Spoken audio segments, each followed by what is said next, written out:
Furkan is the author of the best-selling book, Inclusive Intelligence. She has traveled all over and gone into lots of big brand name businesses to talk about inclusive intelligence. And what she does is she makes it really doable, really achievable for companies and for individuals.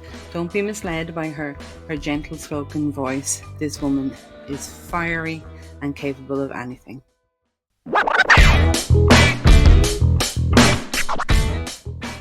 You are very welcome today, Furkan. So for those listening, I'm going to talk to Furkan Karayel, who I met, it must be 7 years ago. The two of us were at a workshop on public speaking, and it was one of those like really uncomfortable but really awesome events. Probably one of the best workshops I think I've ever done, to be fair. And we were beside each other for that, and we've become like LinkedIn besties since then. I think I follow everything that you do and everywhere that you go, and was very excited when you wrote your book. So I'm super happy to finally get a chance to have a proper conversation with you today and learn more about you before I met you at that event and you since I have met you at that event. So you're very welcome. Thank you so much, Jenny. I actually thought you were going to forget that day because we have seen each other for so many times afterwards. But yeah, that was the first time, and we were sitting each other, and we had a lovely conversation. And Yes. And I have been following your amazing work, and I absolutely admire your work, and so happy to be here today. Thank you. Sometimes I think it's those little, seemingly little interactions that you have with people that become some of the most valuable that you'll ever have. And for me, I think that was probably one of the very first interactions I had with somebody where I worked hard to pronounce their name and to understand. I remember you rolled your tongue for the R in Furkan, and I was trying to do it, and it's not something that comes very naturally to an Irish mouth. But ever since then, I remember we talked about even the importance of getting that right. And I've consciously tried so much harder to at least ask people about things like how to pronounce their name and not make assumptions, and try my level best to get it right. I won't always get it right, but I will certainly try and ask. So for me, that was even a game changer on that part. It might seem like a small thing, but to people who have their names pronounced terribly all the time, You even got my surname right. So that's a Yes. great sign. Yes, absolutely. So since we spoke last, or I think it was around that time, you were working on the Inclusive Intelligence book. And I know you've been grand touring, and I got it in both soft copy and hard copy. And it's a fantastic, fantastic book. And it's so easy to digest is the best way that I can put it. It's not above the head of anyone that's going to read it. But actually, before we even get into the book, before I met you, tell me a little bit about your background that even led to you being inspired to write the book. Yeah, I think it's a good way to start. Yeah. Everyone is very curious about, what made you to write this book and why this topic. I think I knew, like growing up, I was gonna write something, but I didn't know it would have been this topic. It came out as a frustration, to be honest, Jenny, that I was frustrated by the leaders that I got to work with. Yes, they all had good intentions, but they didn't know how to include people. And they didn't know how to include authentically. And basically, poor management got me to write this book. On the other side, I have seen the good potentials in there, how the stories could have been flipped to the positive sides, which really, with small actions and small steps, really. As you know, Jenny, I worked in the tech industry for 10 big years as a software engineer. We have a very similar backgrounds, and very passionate for mentorship, very passionate about getting people into the level of expertise that I got into. So 6 or 7 years ago, I started my own business and left the corporate world to start something new. To tell these stories wasn't told much in the media.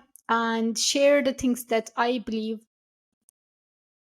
needs to be told Yeah. everywhere, and authentic stories that could change people's view on each other and makes better leaders for organizations. So my frustration, basically, working with leaders, what could have been better? So I wanted to collect with my own stories as well as the other leaders' stories. How do they what are their everyday challenges and how do they approach it? And I learned from inclusive leaders a lot. I can say that this is my book, but this is inclusive leaders book, and I only sprinkle a little bit of my own stories in it. I love you used a few words there. I mean, obviously inclusive is one that we're seeing, but you talk about it as being authentic. You know, I'm sure there's a lot of guides and manuals and stuff out there that we could look up that'll give you the tick box exercise of what you should do according to the law or according to the HR regulations. But according to the individual, there needs to be some sort of adaptation. And when you talk about authentic, I think that's where the adaptation comes in. You can still stay within the regulations and the law and the HR needs, but cater for an individual without being overwhelmed. I guess, you've obviously had experiences that shaped the book. And if you're comfortable sharing any of them, I'd love to hear some of the examples that you have, if that's possible. Yeah, I think that line between am I going beyond the boundaries or am I being authentic, or where can I call myself authentic while I'm being adaptable, is the line that everyone is struggling with. And especially if you are new in a country, if you are new in a new environment, maybe you are a graduate, you're just starting a job for the first time. So I think these are the balances that everyone is struggling. One of the stories I'd like to mention from my book is I'm a Muslim woman and I have been practicing fasting. And one of the things I mentioned in the book as well is it was one of the warmest day of Irish summer. And Mm. you know how rarely we get this, right? All 3 days, yeah. It's actually one of those beautiful days. I don't know if it's good or like it's cold at the same time. And so our company invited an ice cream man to let everyone to enjoy the sunshine outside, queue, just a little bit chatter outside. So Yeah. it was the first day of Ramadan and I was fasting. And I didn't mind it at all. I'm comfortable, absolutely, people eating beside me while I'm fasting. Mm. So what happened later on, I was sitting on my desk and working away, and one of my team members was passing by and he said, Furkan, the ice cream man is here, go and get yours before it's gone. I was like, oh, that's so thoughtful of you. I'm fasting, it's the first day of Ramadan, not even a water, and when does it start and end? So it's kind of like the usual questions for Yeah. about like few minutes. And someone else passed by again, Furkan, go and get your ice cream.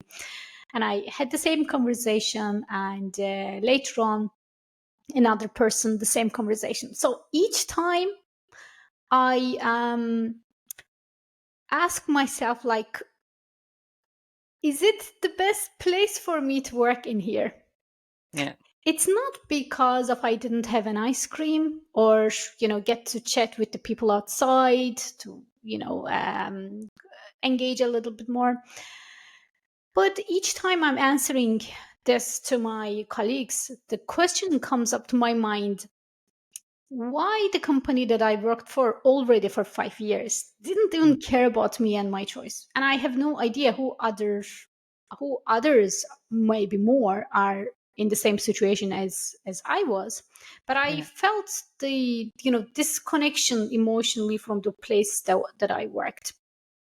And it's not about these things happen, and the most important thing is the communication channel. Most companies still don't have that communication channel for those people who can bring up issues like this, so that next time we learn from an experience, and then we try to do it better and better each time. So what happens when there is no communication channel? um for example, I'm being asked, Furkan, you could have, educated your employers, you could have done this, you could have brought this up.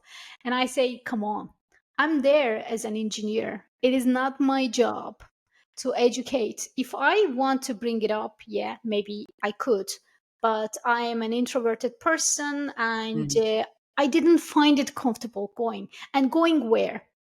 We had Yeah. no team or no person who was dealing situation, or no even email that I could have written an email, or like to whole HR. No, I'm not gonna do that. Or I'm not gonna waste people's time, or I'm not gonna battle someone else's excitement about the ice cream. The Yeah. most important message here is that the communication channel that most organizations still don't have, and they miss those little opportunities that they can do better and better each time. And your employers are not your uh, people that you will be educated every day. If they want to do it, if they, if you include them in the journey, that's fabulous. But they are not there to, while someone else just don't educate their employers about their culture, why do I add on to my work on Yeah. educating about something? um, so I'm very patient about talking about, like, where does the authenticity line in this? Like, how can we include those authentic voices in an authentic way, while we don't discriminate them just because they are different? Maybe they need different things in life. Yeah.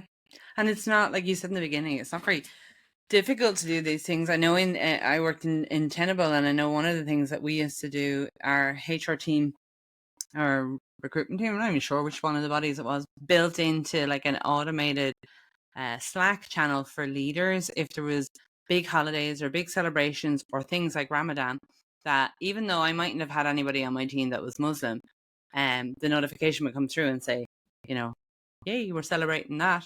And 9 times out of 10, in the beginning for me anyway, it meant that I would be Googling like crazy, or finding somebody that did know so I could find out more about it. And Mm-hmm. often in the Irish office, like, we worked with so many different nationalities and so many different backgrounds and cultures within that office. There was always somebody to speak to, but it meant that even though it may not be relevant to me personally or to the people that I was managing, that often weren't even in the same physical building, it was could have been relevant to the person sitting beside me, and I didn't even know it. And little things like, we often used to do office lunches, and during times like Ramadan, when we did office lunches, that the option was given for people that were impacted by it to choose whether they wanted to be in the office that day, because you're so obviously separated from everybody else. Like, they can come and participate in it, but often would prefer not to, just because it's a little bit more comfortable for them. But then they're alone in the office, and everyone's saying, "Why aren't you coming for the lunch?" you know. And then, like you say, they're put in the position where they have to be the educator. When I would see, as a leader, it was up to me to learn these things. First off, to focus on the people that are in my team and learn what's important to them, whether it's cultural or religious or whatever the thing is that's most important to Mm-hmm. them. And then when I get the opportunity to take it further and learn about people in extended teams and supporting teams, because there's room, I found it fascinating. I always found it fascinating anyway. But yeah, just Yeah. little things can make a difference. And that automated alert, there was nobody at the other end. Like, somebody pumped it all into it in the first place.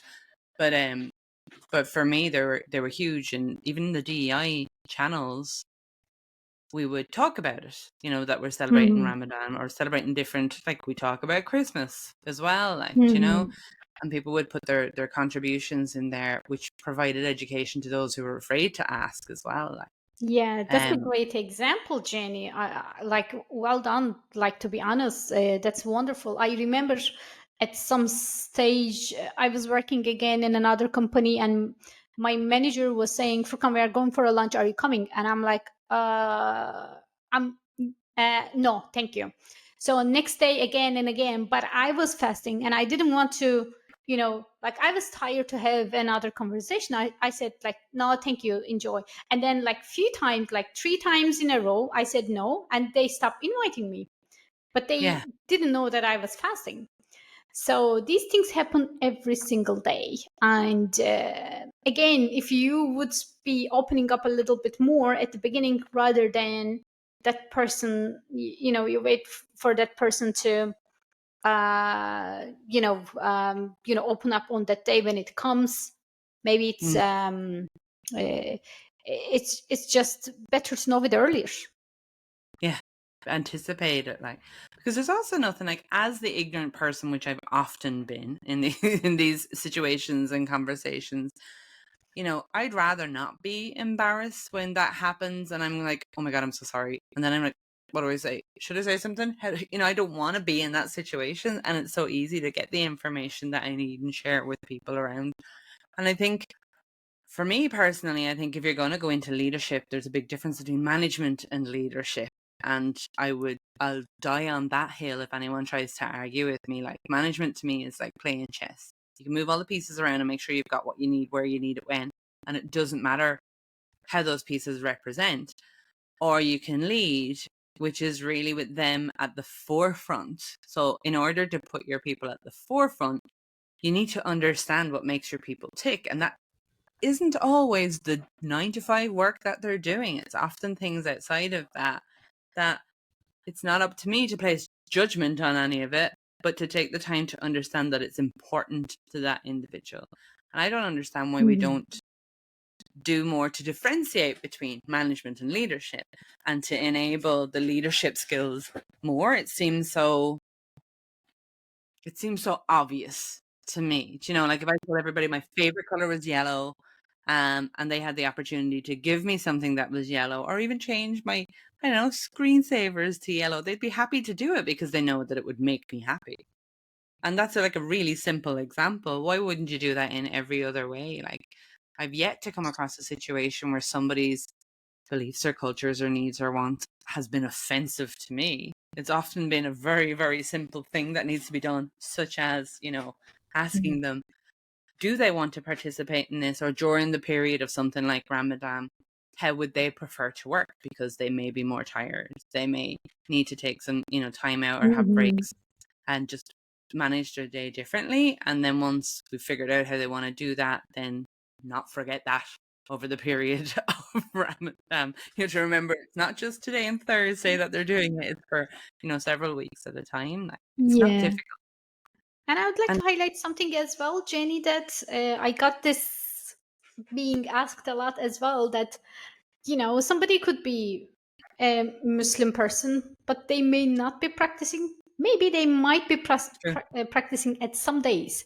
So, assuming again, just because they are Muslim by born is not an inclusive way to approach to that as well. Like, I Yeah. don't ask my friends, I know they are born in Turkey, I don't ask them if they are fasting, if I'm meeting in Dublin or outside of Dublin. If they open up the conversation that they are, preparing for iftar, then okay, they are fasting. Yeah. Um, one day maybe they are fasting, next day maybe they are not. So it's not like, oh, you were fasting yesterday, so what about today? Is so this kind of conversations is also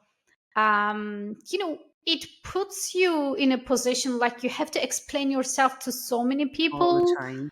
Yeah. all the time. Feeling makes you feel like isolated and the others. Yes. Nobody wants to be the others. I remember somebody saying to me once, like, I'm fed up of always having to be the woman, when we talked about women in tech and women and then women in cyber. I'm fed up of always having to represent women in tech because Yeah. I'm the only woman. And I'm like, well, unfortunately, that's the way it ends up working. Even if you don't want to be at the forefront of it, you end up being the one people will ask questions, or try, if they're trying to understand, they'll ask questions about it in an attempt to understand, and they're naturally Mhm. going to beeline for the first woman that they see, or possibly the only woman that they see. For me, I think one of the things I learned, and I'm interested to hear your opinion on this, because I was talking about it last week at Cyber Ireland, and I was talking from the perspective of a neurodivergent. I was like, people are afraid to ask neurodivergents what they need, what they want, if they need anything. What does it mean if they've got ASD, autism, dyscalculia, whatever it is, because they're so afraid of offending people. But my goal would be, well, I'd rather ask the question and look like an idiot than never ask the question and learn anything. I'd rather take the chance and go, okay, so Ramadan, does that mean that everybody does? Because I know it can be different for women too. Yeah. During that time, depending on the situation. So everything isn't exactly as it says on the tin all the time. So you can't make assumptions that everybody with AS that's autistic isn't going to be able to verbally communicate. We can't do that, which means that people that are autistic, women that work in tech, people that are from different religions, whether they like it or not, when you're different from the majority, end up being the educator in that field, which is work. Like, well, that's a lot of work, because you're, a woman in tech, and you're a woman of a typically different religion in Ireland. We're like, what's Yeah. this? Tell me all about it. And I'm sure there's other things that you've come across as well, where you found yourself the only person in the room that understands this, and then you have the additional energy that you're supposed to use explaining it to other people. But sorry, my question was actually around do you agree that it's okay? Would you rather have somebody approach you and ask a really awkward, bumbling, stupid question in order to try and understand, or just never, just back away from it and not ask the question at all? First of all, that's a good question, Jenny, to ask. Many people, that they are afraid to be named by, either ignorant or names, just because they ask maybe a well-known questions. But again, asking the question means that I care about you. I'm, curious. I want to make this workplace or this environment a better workplace for you. And so I'm trying to understand you a little bit better. Yeah. And if I can, empathize. But there are questions and there are questions as well. So there's no one question. By the tone, it can be downlooked. On the other Yeah. way, you can sense the curiosity. Yeah. I think not the question itself, but how you say it matters. And I think it gives that a reflection to the other people why it's being asked for for a help The to get a intention. better intention, better Yes. understanding of, or to discriminate you from the majority of the group. So I think that easily can be sensible by the other person. Yeah. I think the curiosity is, it's good. That means that people, wants to understand you a little bit better, at least from my perspective. Yeah. It's not like question 1, question 2, question 3, make you feel like, oh my god, where am I going to start talking, from. Feeling is different, rather than, is this a common kind of like behavior. I used to get questions, for example, we women, we follow fashion, or like dress up based on like whatever the fast fashion is like forcing us to Yeah. wear. So I used to sometimes wear like different uh clothes, or like maybe dress something like this. And I used to get this question a lot. Furkan, is this a traditional cloth in Turkey? And I'm like, no, it's an effing fashion. So you don't see it, and you're asking me, is it traditional cloth? Every single thing that I wear is just like, sorry, was it allowed to use this type Yeah. of words? I don't know, but it just gives my frustration of like, every single thing you do, it's kind of like being associated as if you're presenting your home country, or your language, or the way that you dress is like a Yeah. traditional dress altogether. It's just Sometimes it's got funny. nothing to do with any of that. Like, it's just, I like these pants because they're comfortable, and this top, I thought it was cute. It's got, Yeah. sometimes it's that simple. I don't know. I don't know why we do Yes. that. I guess especially when it comes to fashion, because you know yourself, like you can be wearing Hmm. something and the lady beside you could be wearing something, and the difference between the two of you could be only the headgear, but which would make somebody go, "Oh, well, on her it's fashion, but is it still fashion if you've got like, because there's assumptions made about everything else that you're wearing and why." And I Yeah, agree with the whole like the curiosity. Like I had said on Thursday, I was saying to people, if you're going to ask people questions and you don't know what to ask, lead with, I really want to learn more. I have no idea how to ask this. So please help me figure out how I should ask it better if I was, if I do a really bad job of it, basically. So you're telling people that your intentions are good. You want to know the information. yeah. And, if they could help you figure out how to do it better next time so that you can, do a better job when you want to learn something new. Even And if I they had don't say lunch. it, to be honest, the body language shows it all. If it's a Yeah. good Yeah, intention or bad absolutely. intention. So Absolutely. even like I remember I got some not really nice questions, but I can see from the eyes it comes from the curiosity, not from Yes. offending somebody. And I say, you know what, by the way, don't ask this to anyone else. It didn't offend me, but it Yes. may offend another Yes. person. You know, Yeah, I think the bad exactly. language and the tone gives it all. And sorry about all my colleagues who asked about my dress if it was traditional, if they are listening to me.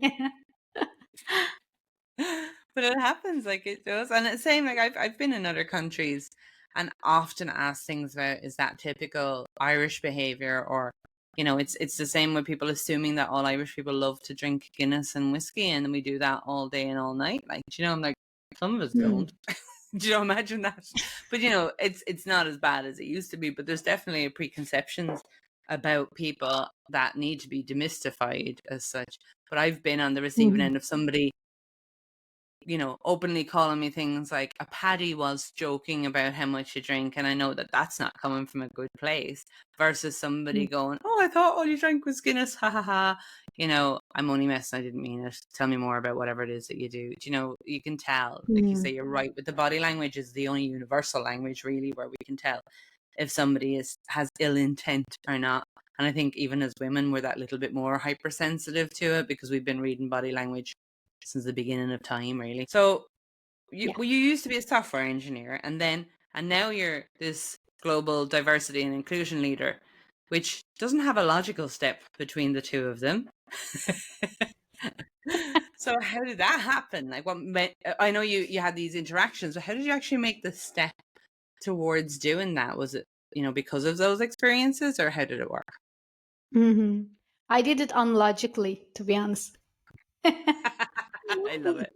So I said I had enough of logic in my life, so I do something a little bit off the logic. Apart apart from the joke, I always dream of working in tech or building my own tech products for the future growing up. And so I'm so happy to be working in my own, day-to-day job as a software engineer. But lately, afterwards, the frustration that the leaders could have been better, and the lack of representation of women in tech Mm. and women in leadership in tech, women of color in leadership in tech. And by the time that I Googled it, can you guess what was the rate for women in color in leadership in tech? Because I don't think I've ever had a leader in tech that's a woman of color, so I'd say it was in single digits anyway, was it? Good If guess. even. Is Good it guess. like 2%? I'd be surprised if it was more. Yeah, it was one less than No 1%. way. And I said, wow, Houston, we have a problem here because I always dreamed of, working in those large companies that I can, go more and more in my career's steps. Then I said, like, there's a systematic problem here. And so, because I see every single day so talented women from all different expertise, backgrounds, and I question really, it's not about the problem for one organization or a country or an environment. or maybe one industry, but it is a global issue. We don't see Yeah. them, and why.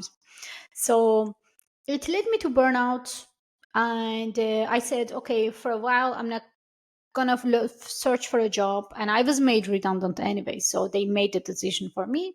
So I Hmm. think it was a good decision anyway. So I said, I'm not going to apply for jobs. I'm just going to take my time to find a way to bring those, shine a light on those stories haven't been told enough or haven't been heard in the media. We keep talking about the same stories, or like, shock, that's so good, this company is sponsoring for diversity award, or another company is like proud of their board 50-50.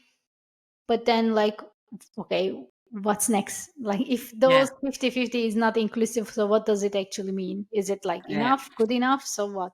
So I got frustrated, and during that time I found it diverse, and I didn't know what I was doing, but I wanted to bring those people who can anonymously share stories, and while their stories are powerful and had to be learned, and there is always a lesson in those stories and journeys of those people. And Jenny, people come to work in different countries, or they have different needs. Their life is really depend on the job. For example, they don't Yeah. want to risk their residency in Ireland. They don't want to risk their children's schools and whole family moving, so they don't talk. So I collected those stories anonymously, without giving names, without giving company names, but I shared, and I continue sharing those authentic stories, that there's always a lesson. Yeah. And eventually, there's always like one small thing could have been done to prevent those whole story to shape it in another direction. During that time, I made that unlogical transition into DNI, but I think what I have done good is to find those people who are already experts in the community, in the space, for different angles of diversity. For example, for culture, for women in tech, for LGBTQ, neurodiversity, disabilities, and from so many angles. I wanted to bring those people who are genuinely working on these issues, so that we could produce programs and solutions collectively with those minds. So this is what I have done, and I'm so proud so far that we have trained over 25,000 people globally. Wow. Not a small impact, that. That's a very big impact. Yeah, I mean, like, I wish I didn't need to do anything Yeah. in my lifetime. I wish I could, still continue working, but I didn't see organizations were looking at it holistically, rather than, when you talk about diversity, it's only a gender. Um, Only a privileged number of women is being counted as, diverse in the name of the business, and then the rest was just maybe not important. So I said, I can't sit down and just complain about it. At least I must do in life my part, so that I can continue complaining about it.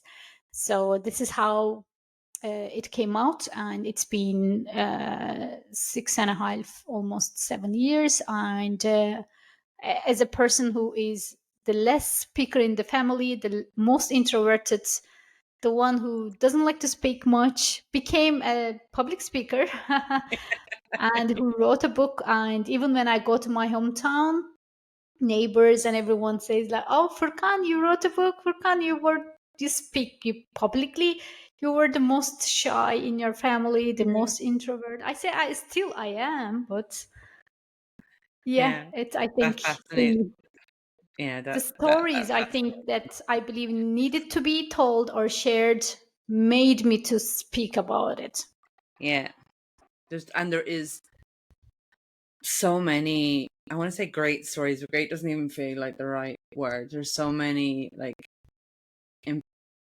impressive stories, the stories that make you think. There's stories Hmm. that are going to make you wonder and make you change your direction. And there's so many of them out there. I agree. Like, part of the reason for me even doing this podcast is that I found myself having lots of conversations with lots of people and always thinking, oh my God, I know of at least a dozen, 20, 50 people that would benefit from hearing this same conversation and need to. So, it's not any big shiny project. It's purely about giving people information that I think they should have. And if they're not comfortable asking those questions themselves, they're going to be comfortable listening in on somebody else asking those questions. That's how I've learned a lot of things, through podcasts and YouTube videos and picking up the Mhm. phone to speak to people.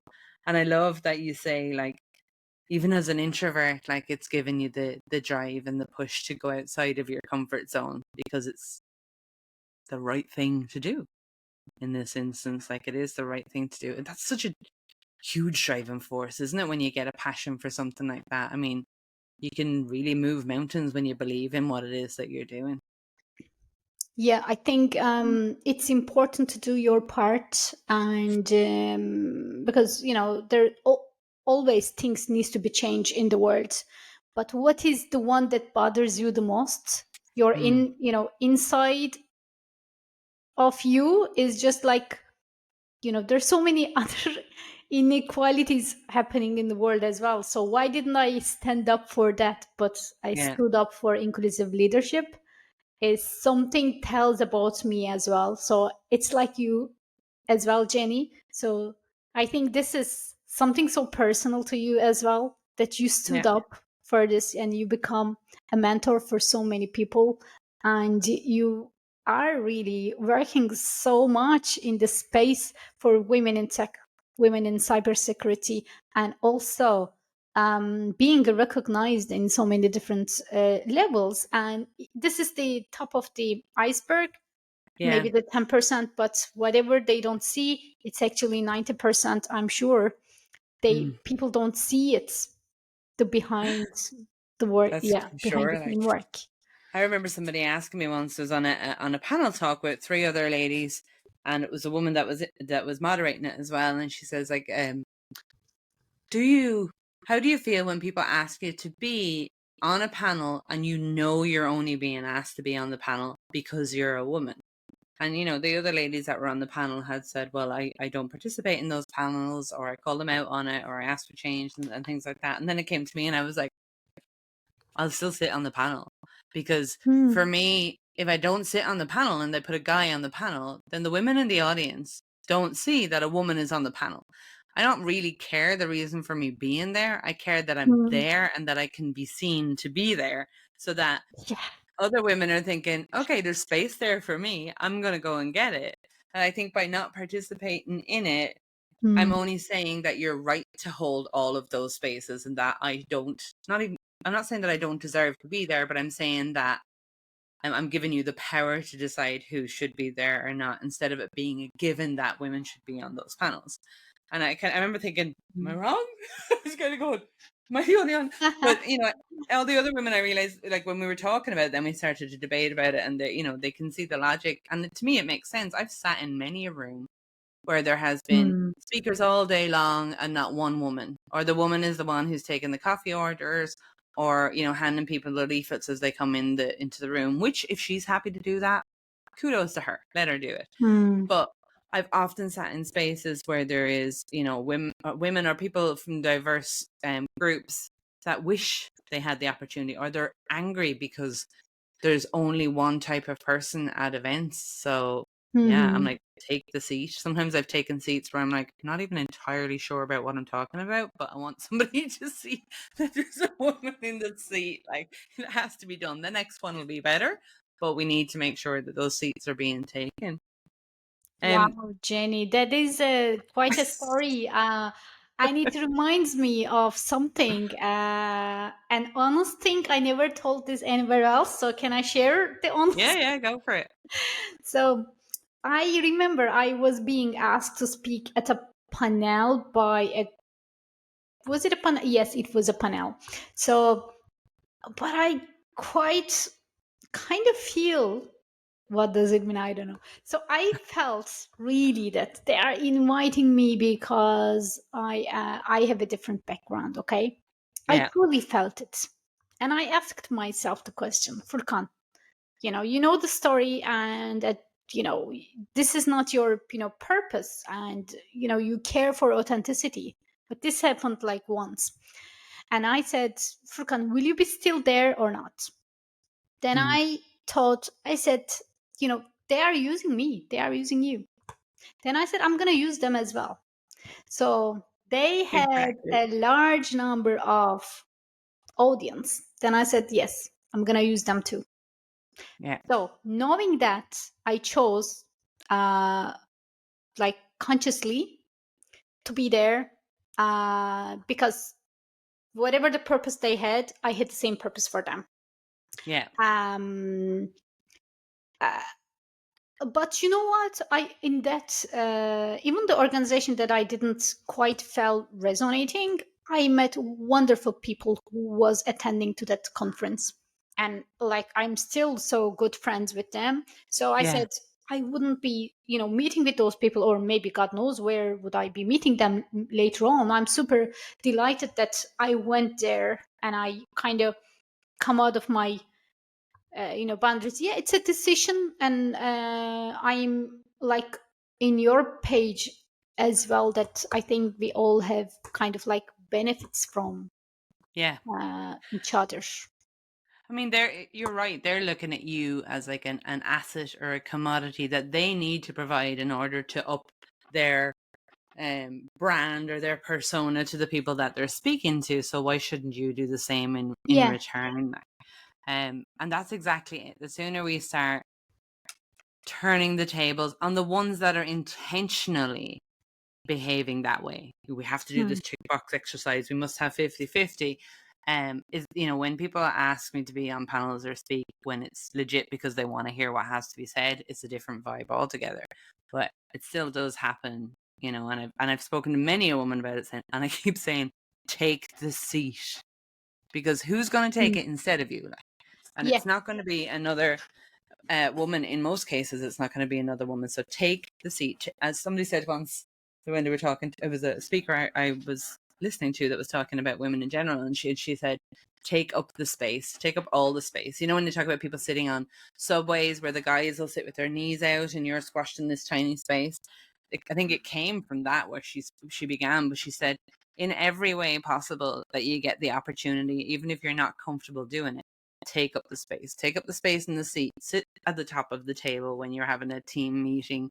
When there's a meeting online, make sure that you don't say things for the sake of saying them, but bring your words to the table. Make sure, even if you just say hello to everybody so that they know that you're there, take up the space and take up the air and take up the room, because other people have no problem doing that in your place. Yeah. So I do it.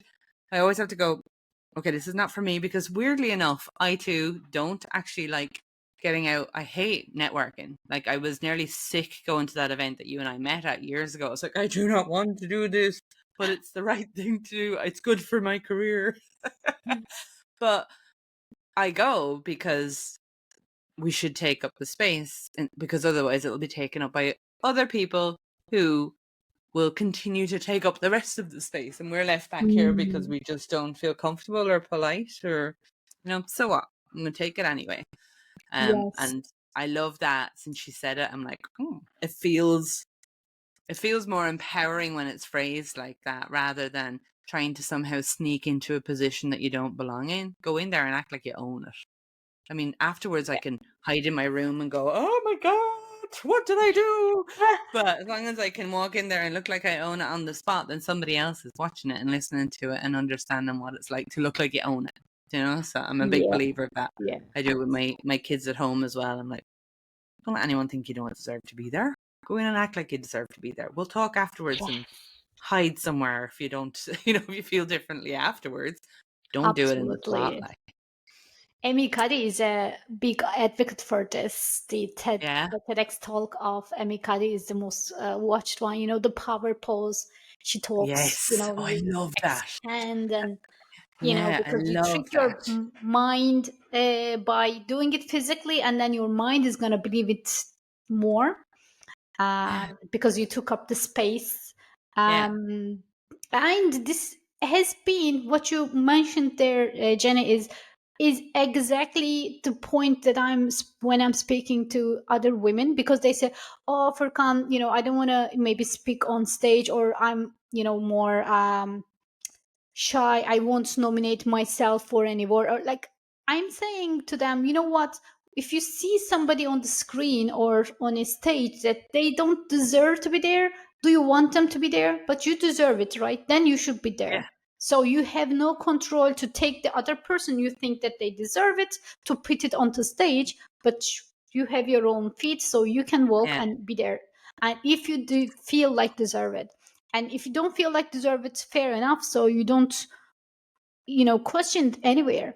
But you don't have that control over anyone else, but you have the control within yourself. That's what I actually talk to myself, and this is what made me to believe that I should be there, um visible to Yeah. as a introverted, as a person who uh speaks half of the language and all these, like, I love um the little Irish lilts in your accent that come out every now and again. And I love that. I love it.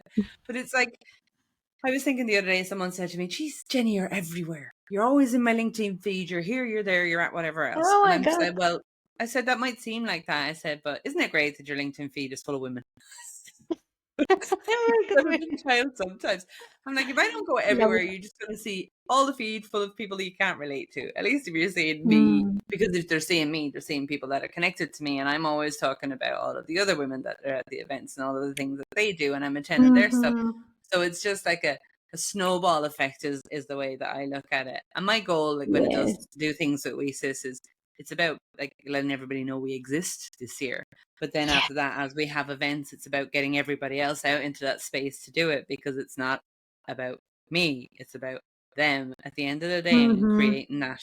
I love that. I think that that helps me to do a lot of things that mean getting outside of my comfort zone. If I'm doing them and I'm thinking about this is for somebody else even more than it is for me, it's easier to drive it, especially if you're self-conscious or nervous or lacking the confidence. Like, I have no problem doing things for other people. Doing them for me, it's a lot harder. Yes. And you know what? I'm one of those people who absolutely get inspired by every single post of yours, honestly.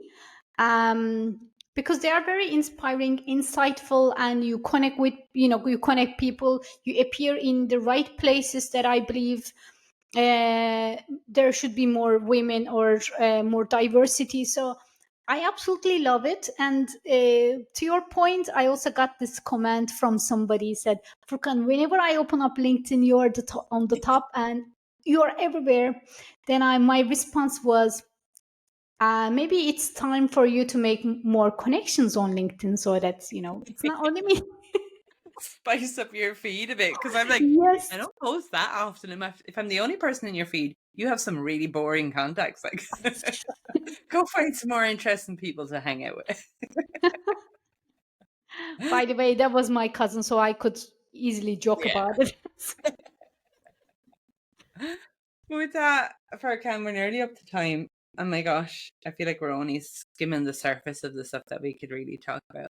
But what I'd like to ask you, I guess, before we finish up, really, is that if you have, so if somebody was listening to this and they're either the only person of their type in their team, in their, company, in their group, or they're new to the field that they're in and have discovered that they're the only person, like, would you have words of wisdom for them as such? Because that's an intimidating position to be in. Yeah. I know we were talking about this just at the beginning of our podcast, and I think you have a different view on this. But my view of, you feel like you are the only somebody in a group of people, that you're feeling the others. Yeah. And I would say, guard down, just put yourself, just relax, because you are not that person who is, uh, you are not representing the whole background culture of you when you are speaking. Yeah. And you are not there to educate people. Yes, you're free to communicate, engage as much, enjoy, but you're not in most of the time there to educate people. Just guard down and relax. You're not a role model. You are not, sometimes because if people meet you for the first time, or people from, let's say, Turkey, this is the first person, then the second person they compare, oh, I have a friend but she is not X, Y, and Z, so they constantly compare you with other people they met. So I would say relax, guard down. But the people who have in their teams feels like alone, or the other, I have maybe kind of like a recommendations a little, is that don't assume, but ask. But ask Yes. in a curious way rather than in a questioning way. And not in a way that you discriminate, but in a way that you welcome. Yeah. You open your arms, you welcome, like in our Irish culture, Cead Mila Folcha culture is very well known in Ireland, welcoming. So ask as if you are welcoming a person rather than judging a person. And I think we are all beautiful with our differences. Let's not squeeze or put everyone in the same form or type or standard, but let's cherish that authenticity within us, the differences that we have, and learn together how to build that harmony from our differences. And I think once we start recognizing it, it's very enjoyable, it's very fun, it's to me it means the world. Yes. I love that. That's beautiful. I'm sure, of course, it was going to be beautiful. This woman wrote a book. It's always beautiful the way you speak. Thank you so much for your time today. What I'll be doing is I'll put links in for your LinkedIn and for your book, and for Diverse In for anybody that wants to look at those as well, and maybe even get in touch if they've got questions of their own, if that's okay. Perfect. Thank you so much for the kind invitation, Jenny. I think I don't know if I could be just as authentic as myself in this podcast like in any other. I'm happy that you opened that space for me as always, and it's a pleasure talking to you. I love it.